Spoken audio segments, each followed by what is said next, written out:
અંબાજી મંદિરમાં પૂનમે ભક્તોનો મહાસંગમ। વહેલી સવારથી જ મંગલા આરતીમાં શ્રદ્ધાળુઓની ભીડ ઉમટી। અંબાજી ગબ્બર ખાતે આયોજિત પરિક્રમા મહોત્સવના અંતિમ દિવસે આજે ભક્તિ અને શક્તિનો અનોખો ત્રિવેણી સંગમ જોવા મળ્યો હતો। આ પાવન અવસરે ગુજરાત વિધાનસભાના અધ્યક્ષ શંકરભાઈ ચૌધરીએ વિશેષ ઉપસ્થિતિ આપી હતી। તેમના હસ્તે જ્યોત યાત્રા, ચામર યાત્રા અને ભવ્ય મશાલ યાત્રાનો મંગલ પ્રારંભ કરાવવામાં આવ્યો હતો। વાતાવરણ માતાજીના જયઘોષથી ગુંજી ઉઠ્યું હતું અને શ્રદ્ધાળુઓમાં ભારે ઉત્સાહ જોવા મળ્યો હતો।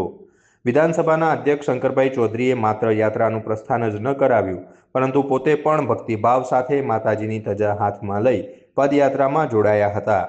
પરિક્રમા પથ પર મોટી સંખ્યામાં ઉમટી પડેલા માઈ ભક્તો સાથે તેમણે પણ પરિક્રમા કરી ધન્યતા અનુભવી હતી।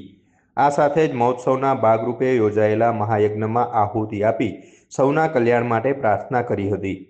પરિક્રમા દરમિયાન અધ્યક્ષે પ્રકૃતિ અને પર્યાવરણના જતનનો પ્રેરક સંદેશો આપ્યો હતો। તેમણે ભક્તોને અપીલ કરતા જણાવ્યું હતું કે પરિક્રમા પથ પરના વૃક્ષો, ફૂલ અને પાંદડા એ પણ જગદંબાનું જ સ્વરૂપ છે, તેથી તેને નુકસાન પહોંચાડવું જોઈએ નહીં।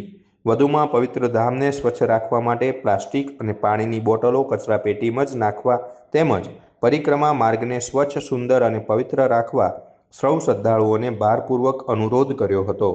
ગબ્બરની પરિક્રમા 51 શક્તિપીઠનો વાર્ષિક મહોત્સવ ત્રિદિવસીય ચાલે છે।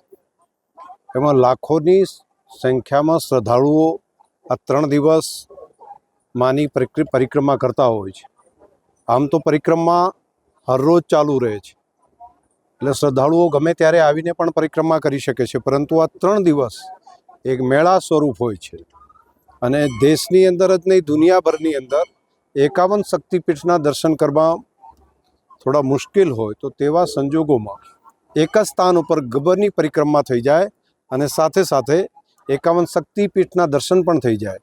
આવું એક સારું કામ તત્કાલીન મુખ્યમંત્રી નરેન્દ્રભાઈ મોદી, આજે દેશના પ્રધાનમંત્રી શ્રી છે, તેમણે આ સંકલ્પ કર્યો હતો અને એની પ્રાણ પ્રતિષ્ઠા વૈદિક પરંપરા પ્રમાણે માન્ય મુખ્યમંત્રી હતા ત્યારે મોદી સાહેબે અહીંયા આગળ કરી હતી અને લાખો શ્રદ્ધાળુ આ માના દર્શનનો લાભ લઈ રહ્યા છે। સૌનું મા જગદંબા કલ્યાણ કરે એવી હૃદયપૂર્વકની ખૂબ ખૂબ શુભકામનાઓ।